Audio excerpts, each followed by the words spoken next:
sakit ko. Mayong aga mga kadinen, yari kita di subong sa may Kamugaw Bridge, sakop sang Barangay 8 and Barangay Kamugaw.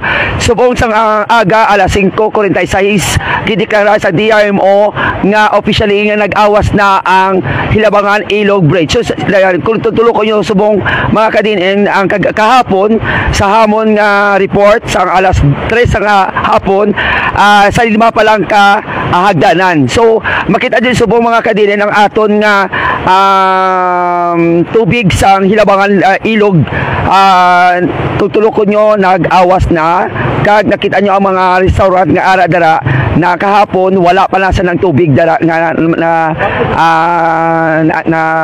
nagyan. So this time kada mo na subong ang nagalantaw diri kag ang of course no iban nga nag evacuate na sa sining hapon kag sunod sa aton nga PDRMO mayara na sa more than 2,700 ang na-evacuate sa mga lalain nga mga evacuation sa aton nga mga LGU nga yara sa evacuation center. So this time amo panindianay ang oras namon nga gi-check naton is alas 8:15 sang aga. Yan muna ang ato mga kadinen ang sitwasyon diri sa syudad sang Kabangkalan. Ako si Kadin and Marjan Kanyasari Siudi, balita nga sigurado sa serbisyo publiko kag kalingawan ang panalo. Ini ang 88.3 DNN News FM.